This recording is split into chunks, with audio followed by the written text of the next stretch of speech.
Look closely. What do we all have in common? No matter what corner of the world you live in, you need food, water, shelter, and money. Half of every transaction involves money in exchange for goods or services, stocks, a loaf of bread, illegal drugs. You gotta pay for it. We spend much of our lives chasing money to make a living and accomplish our dreams. But it's also an instrument of destruction. Some might say evil, driving criminals to lie, steal, and even murder. The existing banking system extracts enormous value from society, and it is parasitic in nature. Money is a catalyst for the worst and the best of human endeavor. Before civilization, we created currency, fuel for wars, the path to power, champion and enemy of innovation. Money is so integral to our society and our global economy that its true nature remains a mystery to most. This is the story of money, perhaps the end of money as we know it. No matter how fat your bank account or how thin your wallet, to us it's all cold hard cash. There are some who want to kill it. Get rid of it. Burn your dollars, your euros, your yen, and transform every penny you have into ones and zeros, digital currency. Entrust it to the web and computers spread across the planet. Magic internet money. It's called cryptocurrency, Bitcoin. Invented in secret, it was a gift to the world. It's not just a currency, but it's actually programmable money. A potential curse on bankers. And there's nothing that the big banks or politicians can do to stop it.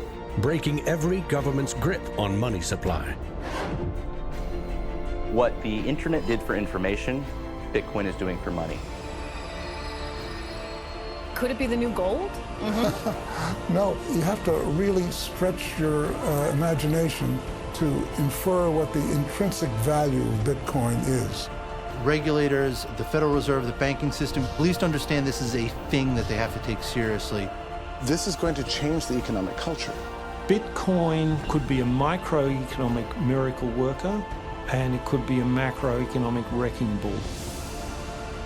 Is Bitcoin the currency of the future? A godsend for criminals? Or a recipe for financial disaster? If you trust your money just as it is, we have a little story to share.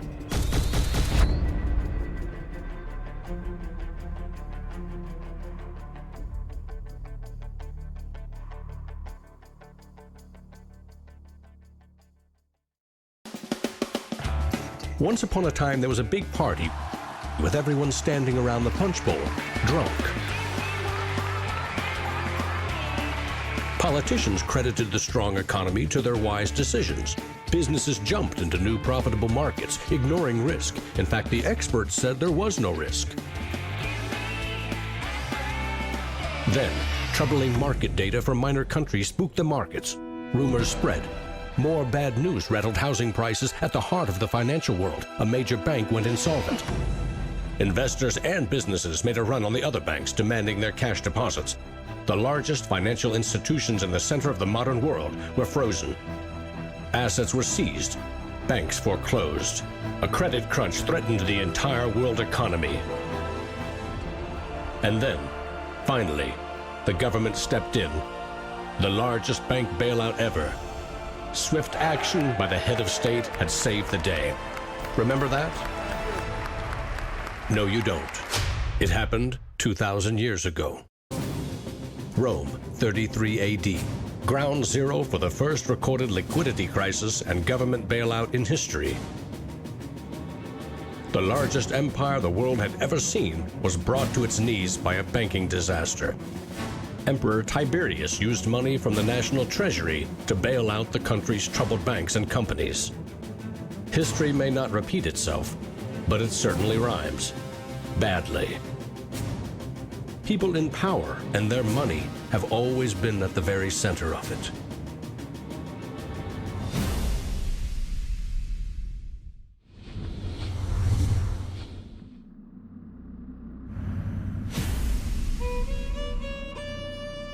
The story of money is as old as civilization itself. When we lived in small tribes, keeping track of debt was easy. You owed somebody a load of firewood. A neighbor owed you a piece of meat. Credits and debits were kept in your head, a mental ledger. Currency is a language that allows us to express transactional value between people. It's technology that's older than the wheel. It's as old as fire. When humans wanted to trade outside their tribe or village, they needed something everyone could agree had value, something scalable. Enter commodity monies. There were many kinds, but each had to embody the same 5 characteristics. A commodity money is relatively scarce, easily recognizable, can be cut into smaller pieces. You can substitute one piece for another of equal value, and you can carry it around without too much trouble. In ancient Rome, it was salt. The Aztecs used cacao beans. It was whale teeth on Fiji, yak dung in Tibet, shells in Africa and China. Grains, metal, ivory, rare stones, leather, fish. If it had the 5 characteristics of commodity money, someone probably used it as currency. And then you ask, what value do these currencies have? If you go into a primary school, you'll see children exchanging rubber bands and Tamagotchi and Pokemon cards and baseball cards and sweets and candy and any other form of currency. People invent currency when they have no other currency. And now they're going to invent digital currencies. But commodities that aren't durable are a lousy store of value. A bad cacao crop or a huge new salt discovery can throw your currency and economy into turmoil. A more stable system was needed. About 2,500 years ago, the first metal coins were minted in China and in what is now Turkey. These coins shared the same 5 characteristics with commodity money, but were also very durable. In some cases, coins are the only thing left of entire civilizations. Money does not originate with governments. Money arises naturally as markets begin to develop and as people with a division of labor realize that if I have eggs and you have a cow, we may need some medium of exchange in order for you to buy my eggs or for me to buy your cow. Coins were an objective and universal unit of account, and they allowed people to buy and sell goods over vast regions. The market economy was born. Coins worked, but only if people trusted that the king or emperor who issued them wasn't cheating on the metal content. Using coins also meant that an authority now controlled the supply of your currency. Money and political power were inextricably linked, centralized. Minting coins in a steady and predictable manner allowed economic growth and stability. The Wushu coin in China retained its value for 500 years. In Constantinople, the solidus lasted for 700 years. But in those times, the coins didn't have this sort of milled edge. They were flat, and what used to happen was, as coins were passing from people to people would cut little bits off. And in fact, in some of the taxation that the kings would do would actually be take 1/8 of the coin off. Taxes built castles and financed military campaigns, expensive hobbies. Soon, royal mints were substituting cheaper metals for silver and gold. This is called debasement, and Europe's kings made a habit of it. The currency of France was debased every 20 months for 200 years. If no one can trust the gold or silver content of your coins, how can you trade with other countries? International merchants found a solution. They recognized that one person's debt has value. It can be traded or transferred. When those IOUs came from reputable sources, they could be used as a form of money, paper money. This money was not based on hard commodities or metal, but instead on someone's promise to pay. Merchant families like the Medici in 15th century Florence acted as clearinghouses for these IOUs. It worked like this. an English trader ordered a shipment of Italian cloth from the Medici for 100 gold coins. His promise to pay the Medici was put on paper. Meanwhile, the Medici owed 100 gold coins to another trading partner for delivery of wine from France. The parties didn't go to the expense of transporting and exchanging gold coins. Instead, the paper was transferred. Everyone agreed that the paper had value, 100 gold coins, but only because everyone trusted the Medici as solvent middlemen. They had created a paper money machine. Within a few generations, they rose from low crime to high finance. Their great wealth helped fuel the Italian Renaissance and elevated the family to levels of enormous political power, the power to marry into royal families and get elected as popes. The ties binding money to power, politics, and influence now ran through church and state. Merchants had proven that creating paper currency could be wildly profitable. Goldsmiths wanted in on the action. Imagine it like this. If the goldsmith had seen over a period of time that some of the coins he was storing for people were gathering dust, the people who owned them don't need them right now. So what if I go and lend them out into the community and I charge them interest on this loan? So he starts out lending some of these gold coins, and then later he realizes actually people don't even want the gold coins, they just want the piece of paper that says the gold coins are in the bank and with the goldsmith. So I can now make a loan with these pieces of paper, and whatever I write on a piece of paper, as long as people trust me, they'll trust the paper. And effectively the goldsmiths and the early day bankers, they had literally acquired the power to print money.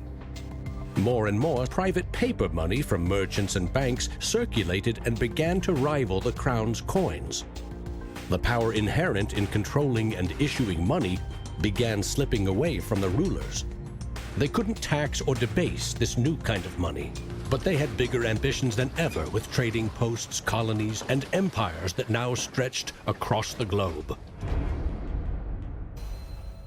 For centuries, European countries would take turns building massive fleets and waging war on each other to rule the world.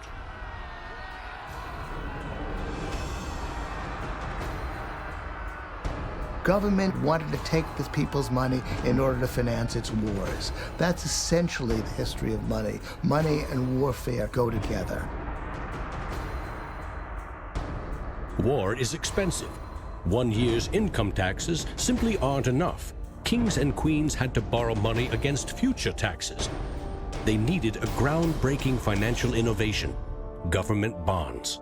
The loans came from rich merchant families and goldsmiths, who by now had become powerful financiers and bankers.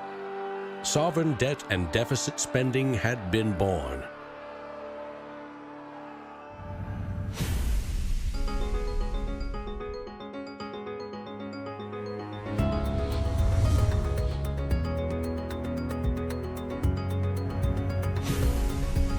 In 1694, the Bank of England was established to fund a war against France. England's central bank was privately owned and granted the monopoly to issue banknotes, paper that could be redeemed for an equal amount of gold from the government coffers.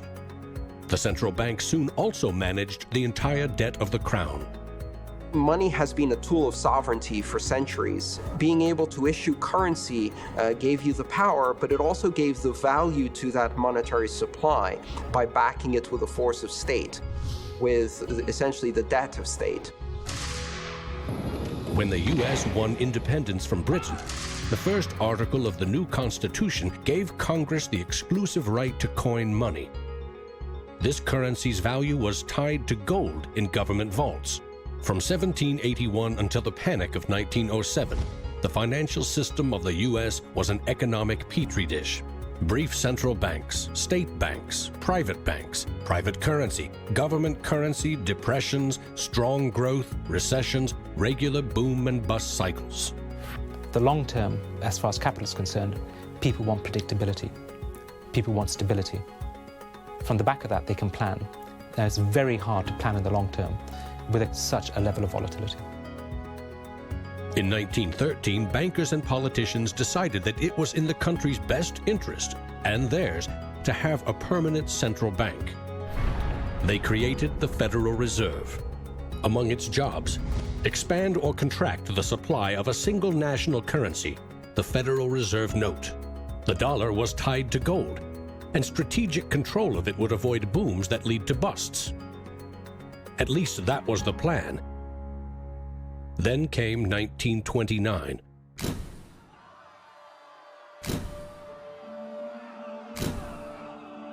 The Great Depression would have a profound effect on monetary policy worldwide.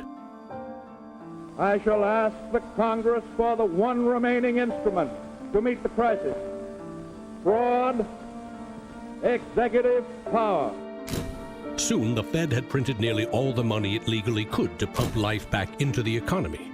It needed gold to fire up the mint. So in 1933, President Roosevelt issued a controversial executive order, forcing all U.S. citizens to sell their gold to the Federal Reserve at a fixed price, or go to prison. The Fed offered far more cash to foreign governments for their gold. Many jumped at the offer. Gold flowed in, and dollars spread across the globe.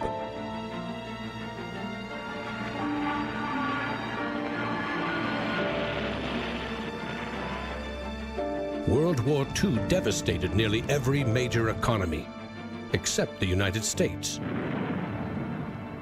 The military and industrial juggernaut emerged as the global financial superpower. The dollar had become the world's most stable and trusted currency. Other countries pegged their currency to the dollar, which could still be redeemed for gold. In fact, the U.S. owned more than half of the world's gold reserves. In the next few decades, more dollars flowed to foreign countries. Governments began debasing their coins with cheaper metals and printing more of their own currency than they had in gold. The bond between precious metals and paper currency was cracking. This is a 1966 50-cent piece. It was the last coin in regular circulation in Australia to contain silver, and it contains 80% silver. So in 1966, this was 50 cents. Nowadays, it's $8 roughly in silver alone. By 1966, foreign nations had had enough of the U.S. collecting gold and printing cash. And they had more value in dollars than the U.S. had bullion in its vaults. They demanded gold in return for their paper dollars. Arguments about the value of the dollar versus their currency ensued. In 1971, President Nixon settled the matter. He severed United States currency from the gold standard. I have directed Secretary Connally to suspend temporarily the convertibility of the dollar into gold or other reserve assets, except in amounts and conditions determined to be in the interest of monetary stability and in the best interest of the United States. Never again could anyone legally demand U.S. government gold in exchange for paper dollars. For better or worse, the dollar was now backed solely by the full faith and credit of the United States government. The wealthiest nation the world had ever known would bet its future on a single word: trust. People have this mythology of money that is based on very little fact.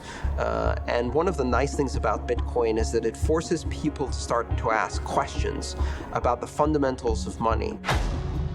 Bitcoin is an attempt to adopt the advanced computerized system that we have, the internet, to resurrecting what money used to be all about.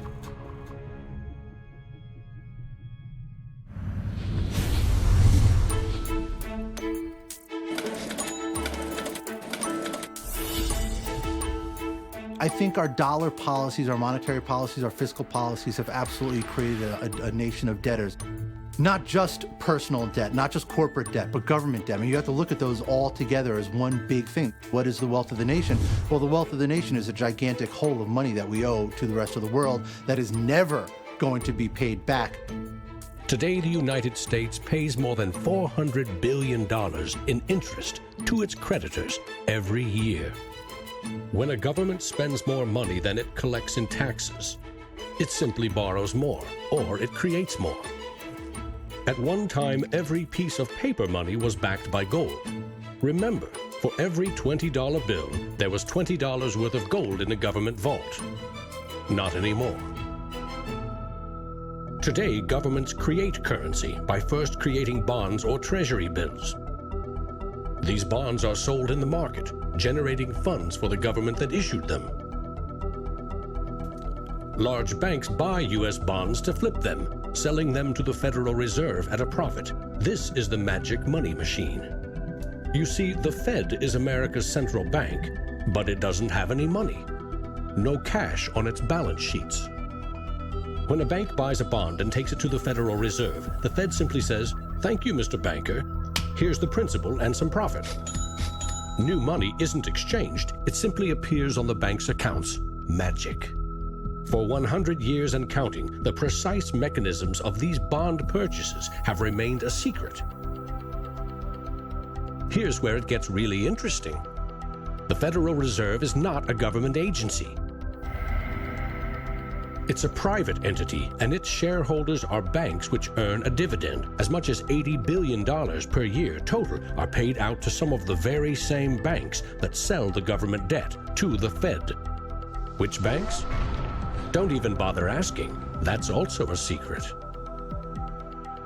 In other words, the magic money machine answers to no one. The Fed also sets the bar for how much interest you pay for a car, home, or business loan.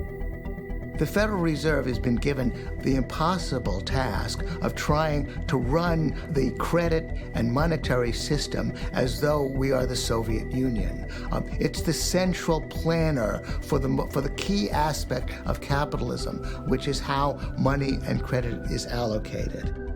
The Federal Reserve, on balance, does not help the economy. On balance, it hurts the economy. And it's bound to make mistakes, even with the best of intentions. The Fed is also supposed to boost employment with low interest rates, encouraging people and businesses to buy more goods and services. Governments getting involved in money is a good thing, and it's also a bad thing. It's a good thing because money is the arteries of the economy, the blood supply of the economy. Markets are subject to bouts of euphoria and despair, and it makes sense for governments to back currency and manipulate it. Moving the money supply up and down is the most powerful way to sedate that boom and bust cycle. Manipulating the supply of money has short-term and long-term consequences.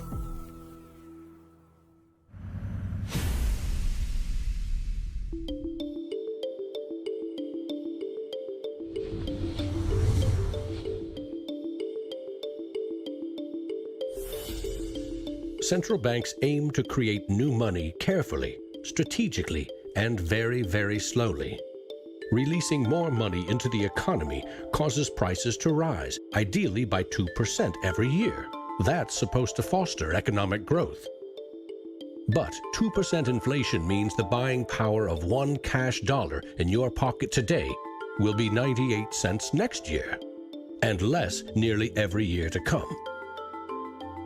Since 1913, when the Federal Reserve took over the United States dollar, we've seen that the United States dollar has decreased in value 98%. Inflation is a far higher tax because on your income you pay it just once. If inflation is 2%, you're paying a 2% tax on your net worth every single year, your net worth held in currency. So, what does that mean? If you earned $1 in 1913, you could buy 16 loaves of bread. Today, $1 barely buys you one. That's not a quaint notion of how cheap things used to be. It's proof that the value of your cash is slowly withering away. That $1 invested at 2% in 1913 would now be worth $7.24. More than 600% return versus a near total loss. The US dollar has gone from being worth $1 to now being worth about 4 cents. So that's, 96% of its original value. And it's a direct result of government control. Governments don't create money from thin air all alone. You play a key role in the magic money machine.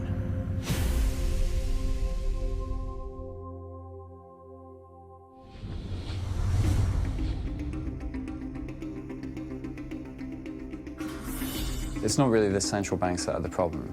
I mean, they're part of the problem, but the real problem is that we've given the power to create money to the same banks that caused the financial crisis. We put our paychecks and savings into a bank account and draw from it as we need it. The banks are custodians of our money. Right? Wrong. It is now the property of the bank on their balance sheets. They can do just about anything they want with it. For example, create new money. Here's how.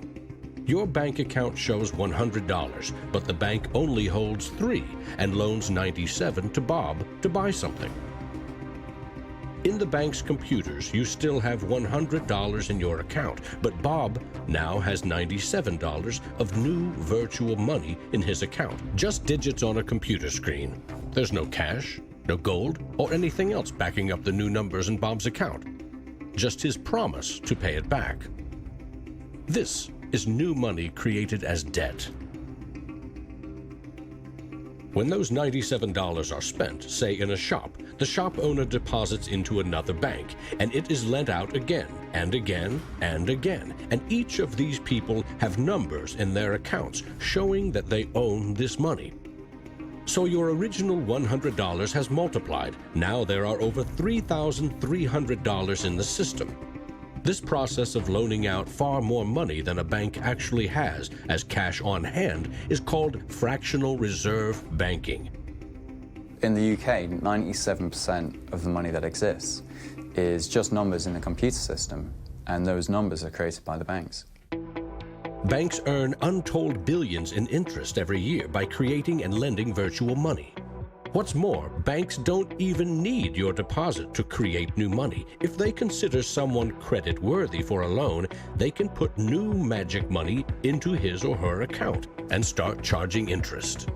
So reporters talk about Bitcoin as though it's the first digital currency.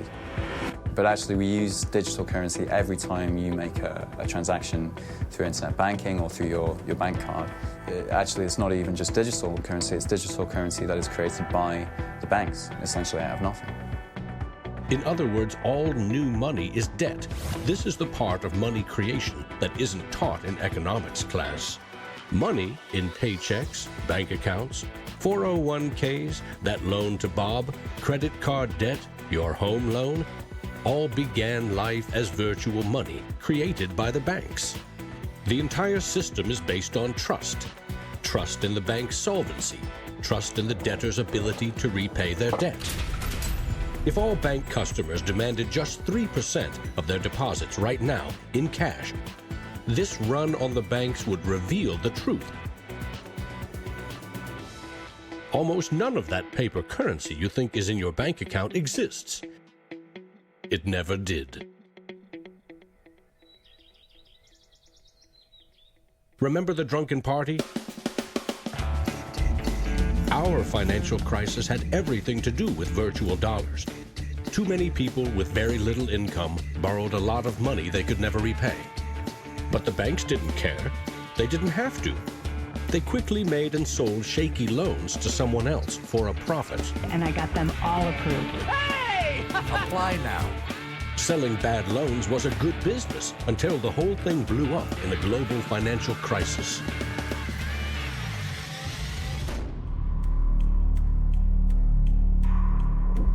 The magic money machine destroyed 30 million real jobs.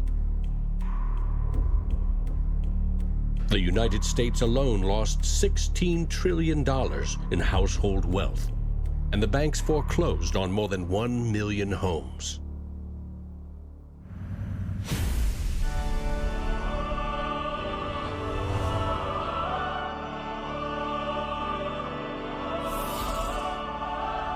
Selling subprime loans and betting they will fail may not be sacred, but it is lucrative.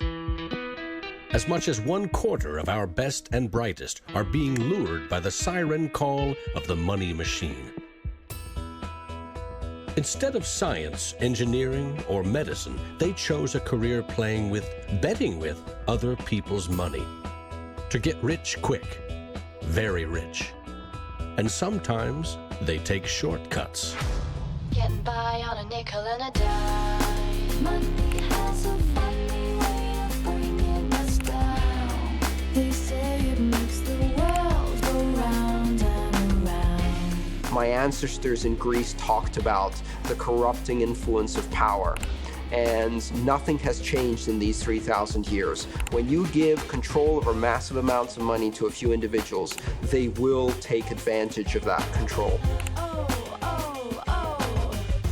Banks today are factoring in fines and money laundering and all the rules that they break into their cost of doing business. JP Morgan is today coming out and saying that Bitcoin is not a legitimate way of doing business. Banks today are tied into a system that is completely rigged to basically harvest money from the entire global economy and pump it into the hands of very few.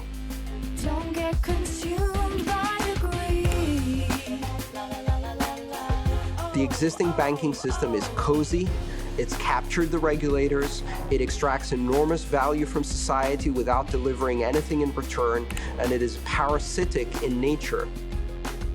The banks play a very pivotal role in an economy. You look at any successful economy, it has successful banks. There's a very close correlation with banking profits and the economy as a whole. In medieval Europe, a banker who couldn't repay depositors was hanged. Today, that same banker would get bailed out, paid bonuses, and enjoy some tax benefits too. To date, no senior U.S. banking executive has been charged for selling the bad loans that fueled the Great Recession.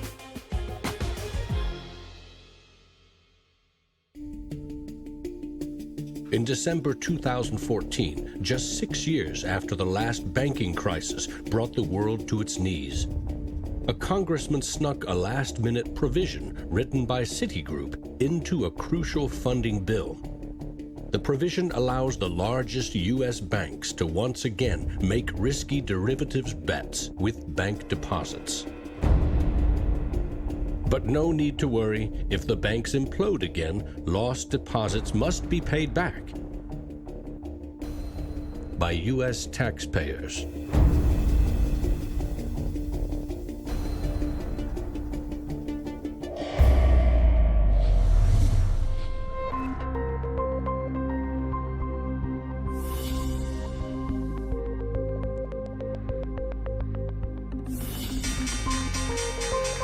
Today's financial innovators package assets in ever more complex ways, slicing, dicing, securitizing, always using someone else's money. They sell debt, transfer risks, leverage bets. That's what they call innovation. When you're talking about financial innovation, Bitcoin certainly is a very good example of innovation. But there's also been other innovations that people a bit closer to the world of finance would cite as good examples. An example of that would be the original swaps market. From there moving on to the credit default swap. It is an excellent example of financial innovation, but also if it's used incorrectly, it can create a lot of problems, as we've just seen. History teaches that the most revolutionary and disruptive innovation nearly always comes from the fringe, not from corporate cubicles. True innovators see the world differently. They see the big picture, creating new products and entire systems that lead to new industries. Steve Jobs called them the square cogs in round holes. It's unsurprising that new innovations always come from a niche group of early adopters because it is inherently very hard for many people to realize the benefits of new technologies. In 2011, most Bitcoin community people were either people from the technology space, the geeks and hackers, or people from the traditional financial industry. There are even some bankers and hedge fund traders using Bitcoinica at that time as well, which was really surprising to me. A radical new idea is often met with skepticism, ridicule, even hostility from those who stand to lose the most from its success. Case in point, the automobile. In the late 19th century, Carl Benz and others built the first cars, contraptions that could threaten the stagecoach and railroad industries. These self-propelled vehicles, or road trains, would certainly scare horses, injure people, and damage roads. Cars, the railroad barons said, were just too dangerous. And to protect us, they used their power to pass a law in 1865. It required every automobile in England to observe a 4-mile-per-hour speed limit and to be operated by a crew of 3, a driver, an engineer, and a flagman. This heroic flagman walked in front of the car to warn fellow citizens of the coming danger. The railroad tycoons, the lawmakers, the self-appointed gatekeepers used regulation to stifle innovation. But they didn't invent the flagman. He's been around for a long time. For centuries, very few could read. Books were copied by hand. The people in control, political and religious leaders, wanted to keep it that way, and they greeted Johann Gutenberg's printing press with licensing laws, publishing bans, taxes. In some parts of the world, printing was a crime punishable by death.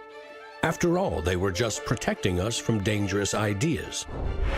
Before the printing press, there were an estimated 30,000 books in all of Europe. 50 years later, there were 10 million. As Gutenberg's invention flourished, the Dark Ages withered. Progress couldn't be stopped. But the flagman never stops trying. His masters set him loose on each of these innovations because they threatened someone's profits, someone's control. But remember, this is a story about money. What if a technological innovation allowed anyone in the world to be their own bank? To create a currency free from taxes and banking fees?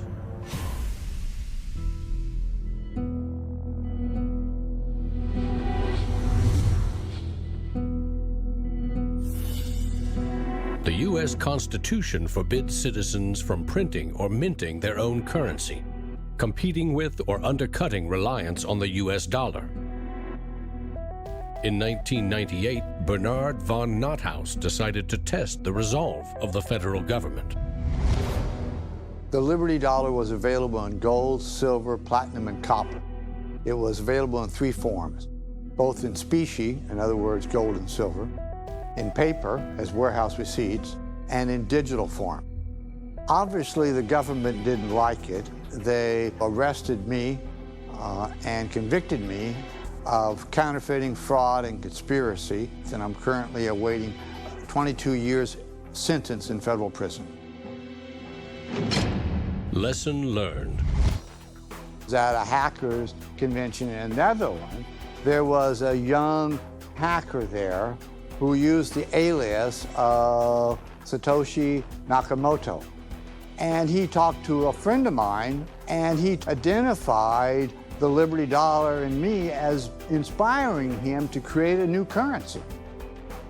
Bernard von Nothaus's arrest for creating private money may also have inspired Bitcoin's inventor to keep a lower profile, publishing the invention under an alias and vanishing. Part of me is interested to know like who Satoshi is. Maybe that's part of the mystique of the story. It's completely irrelevant to the functioning of Bitcoin because we have the code to read, but it would be kind of fun to know. Who is Archimedes? Who is Euclid?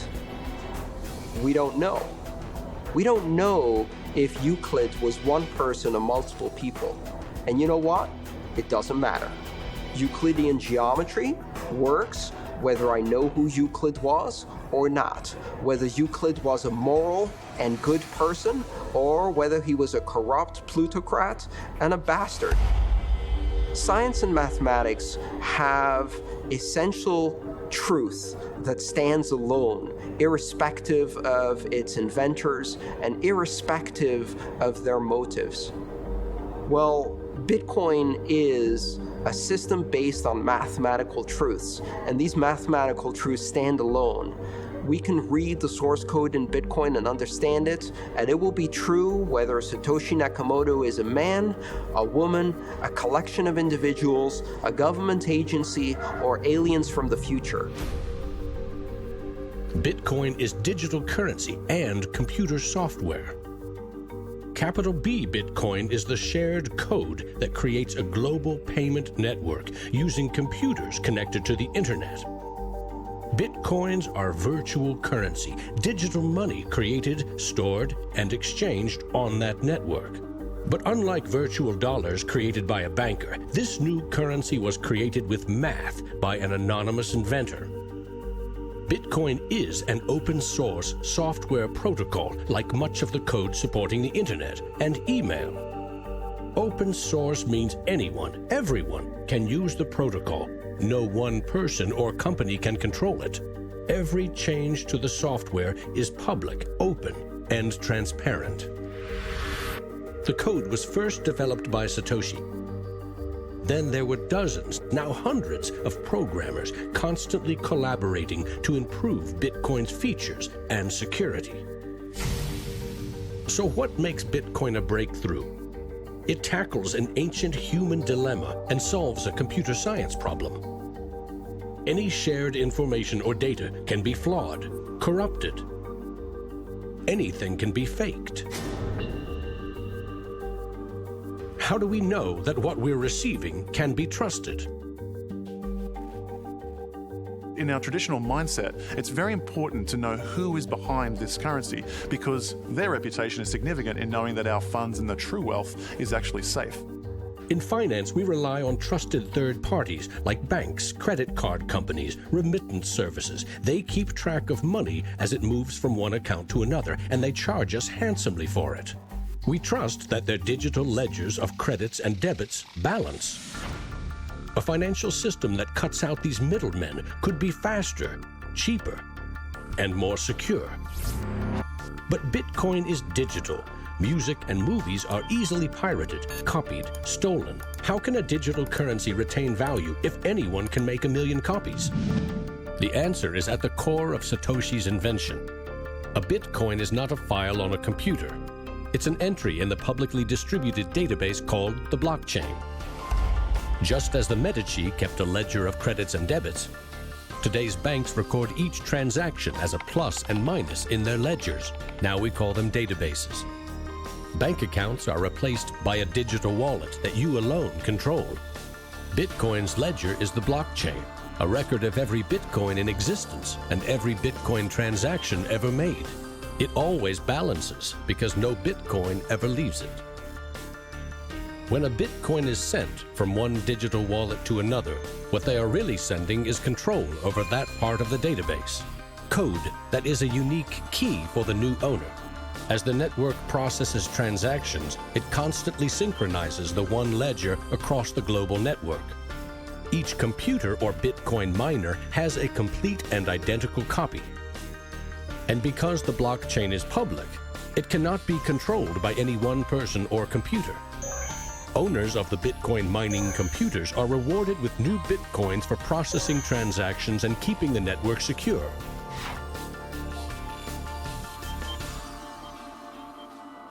In other words, the Bitcoin network replaces banks and bankers. Today, the combined computing power of this global network is greater than the 500 biggest supercomputers combined, times 10,000. And because every transaction is verified and recorded by the network, a Bitcoin cannot be forged. Digital currency cannot be debased with cheap metals or printed by the billion at will. Too much currency can unleash a monster, skyrocketing prices, trillion-dollar bills that can't buy a loaf of bread. There's a big movement in the U.S. demanding that the Fed be audited so we can find out what they're doing. Nobody really knows how many dollars are in existence, for example. Ben Bernanke created several trillions of dollars over the last several years, but nobody really knows where they landed. At any time, for any reason, the central banks can print as much money as they want. They call it fancy things like quantitative easing. And when they do that, it makes the dollars or euros or yen that you and I have worth less. So if the world starts using Bitcoin as their currency, It can't be controlled by central bankers or politicians. Remember, central banks create money to boost the economy and try to pull it back out before inflation heats up. But no one knows how much magic money global banks are creating to boost their profits with questionable loans. Bitcoin is completely the opposite. It's totally transparent. You know exactly how many exist. The computer code behind Bitcoin has a built-in brake pedal, cutting the creation of Bitcoins in half every 4 years. This ensures a transparent, controlled scarcity and ultimately limits the total number of Bitcoins to 21 million. No lobbyist, no politician, no banker can create more or change the mathematical rules dictating their creation. Advancing accountability. And that's one of the things I think is most exciting about Bitcoin and the technology behind it, is not so much that it will supplant the dollar or that it will supplant government itself, but that all of a sudden there's a competitor to government, and that government itself now needs to look over its shoulder more than it did. This new digital currency can be purchased online with a credit card or in person with cash. And it has the 5 key characteristics of money. But is it a store of value? Is it stable, or will it diminish over time, like a commodity rendered useless, or a crop that fails? The ultimate power of a cryptocurrency is unleashed by mainstream adoption and an ever-growing volume of transactions. With Bitcoin, the currency has been created much more slowly than other currencies. And the effect of that has been to turn it into what is essentially a speculative asset.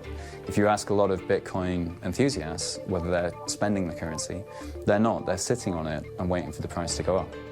It isn't a currency if you don't use it to pay people.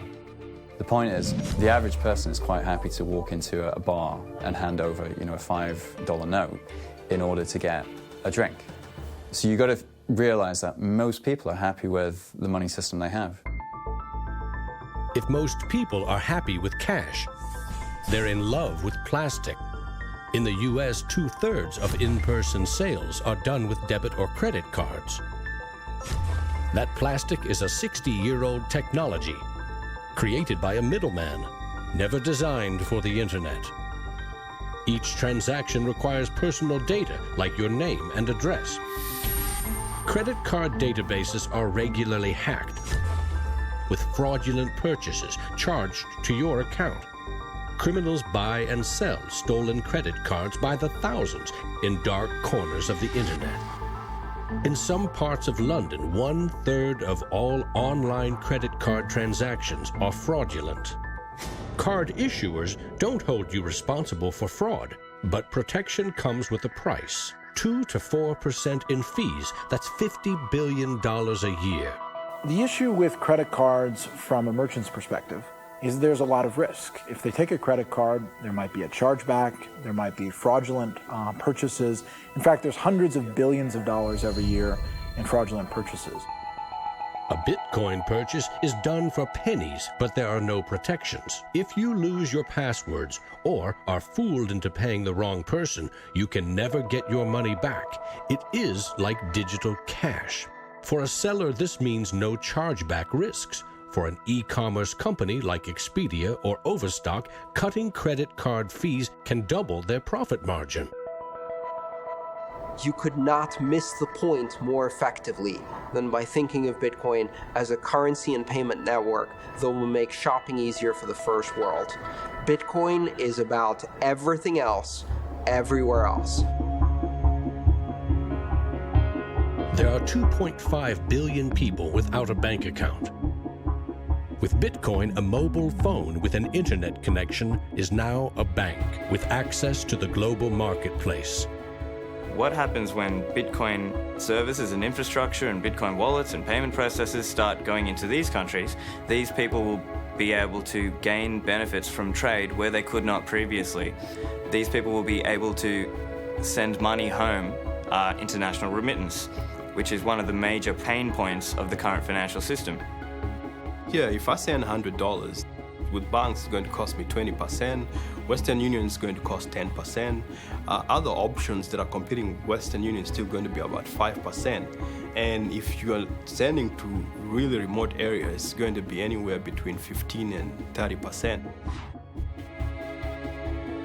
So in terms of money remittances, it's going to be a game changer using Bitcoin. You do not need a bank account. You just need an internet connection and a wallet to get set up.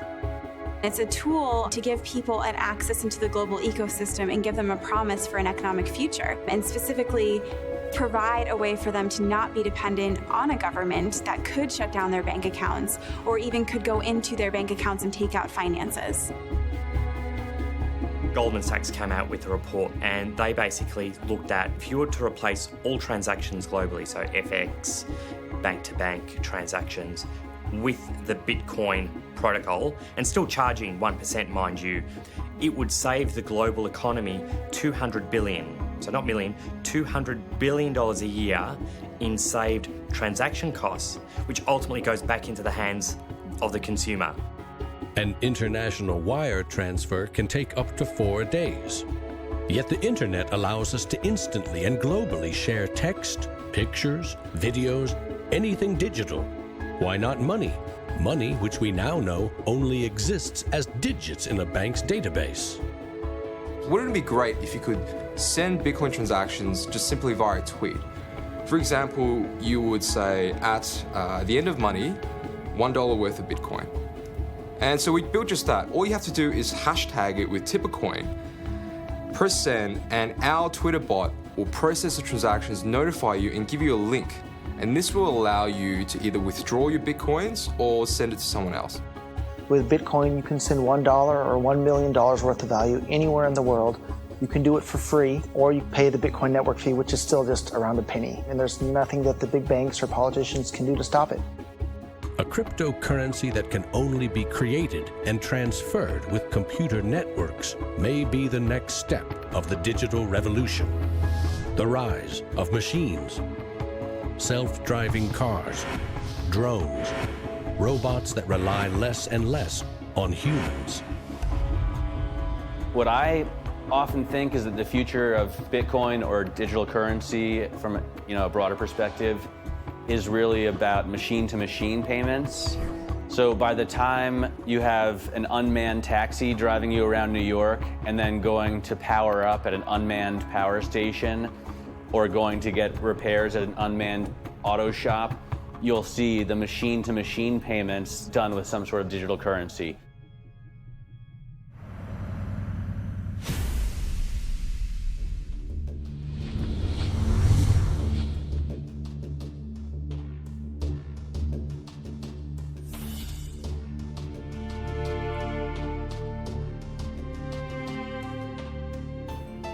We actually built this world that we live in over the last 200 or 300 years. We've made some mistakes. We've learnt to make things better. The idea that there's some magic key, that if you just sort of stop doing a few things, that there'll be this perfect order that will settle, is a very childish, ideological delusion, in my opinion. But that is not to say that Bitcoin isn't an exciting thing. It's a terrifically exciting thing.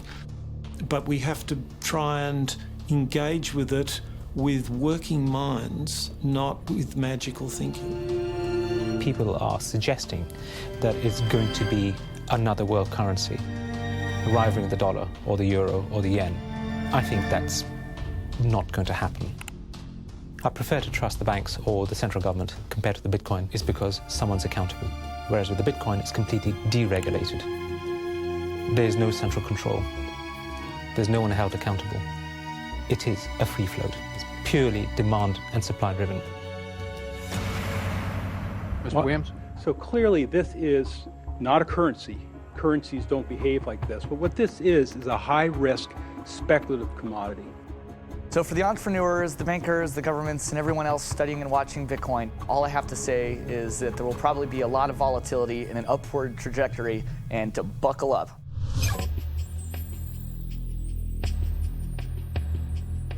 Criminals, scam artists, bad actors are drawn to any kind of money like a moth to a flame. Silk Road was a marketplace that was online. It existed in the underground web. Now, this marketplace allowed people to sell things that were illegal to governments. Fake IDs, pirated music, Bibles in North Korea. Are cryptocurrencies inherently bad, or just the newest tool to acquire the forbidden? Porn is illegal in Iran. Well, there's a few percentage points of sales on Silk Road was to sell porn to Iranians. Now, a much broader one that gets a lot of press with regards to Silk Road is drugs. I've been doing research over the past couple of years into the online drug marketplaces in the darknet using Tor and Bitcoin as technologies to enable illicit drug transactions. We did a global survey of drug users, and we had over 20,000 people respond to that. And the majority of those people were buying traditionally illicit drugs, ecstasy, cannabis. The FBI brought down Silk Road. It certainly hasn't stopped the trading of illicit drugs online. A lot of people want to criticize Bitcoin for being used for illegal things or illicit things, but if you look at it, the most popular currency in the entire world for doing bad things is the US dollar. If you think of Bitcoin as a platform instead of a currency, then you really begin to see the potential it has. The ledger, which cannot be forged, it cannot be changed, and is universally accepted, is genius. There will be Bitcoin technology forever, and it'll have applications for years to come. Creating a secure global payment system may just be the beginning. Patents, contracts, land titles, proof of ownership can be baked into Bitcoin, securely held in the public ledger. I read up more about Bitcoin, I played with the source code, I built some things that I realized this is actually a very, very powerful protocol. It's not just a currency, but it's actually programmable money. The digital age has fundamentally changed the world. We have embraced digitized music, film, medical records, communications, the internet. The free exchange of information and currency can fuel revolutions, help in a disaster. But our money is shackled to the 20th century, manipulated by governments and banks.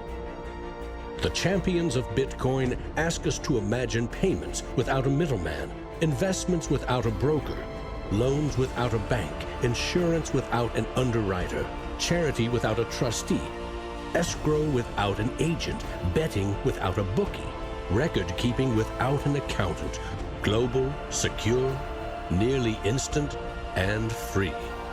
Is it fantasy or the future of money and commerce?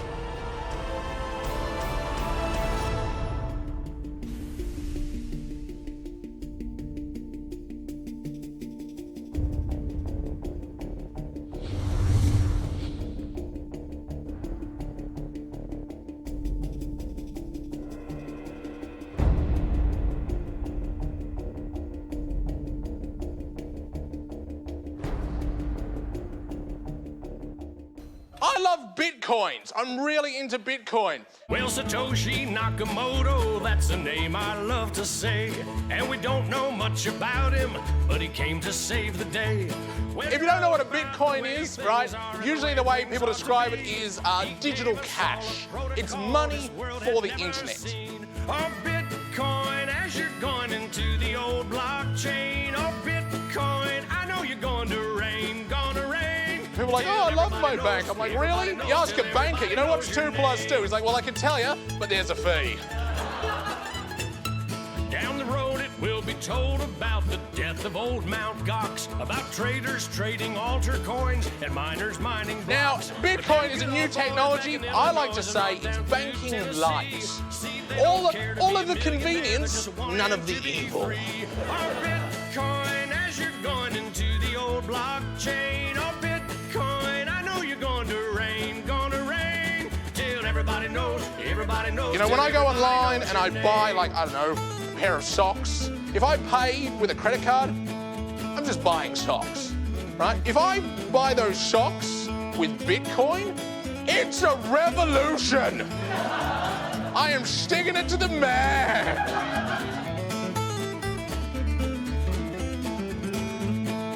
Oh, Lord, pass me some more. There's always people who are not ready to get into the new technology. You know, like when the internet came out, there was people going, nah, I don't think this is going to be popular. And then email came out and people were like, nah, this isn't going to catch on. And now Bitcoin comes out and people are like, I don't think, I'm like, aren't you sick of being wrong? Get on this train, you know?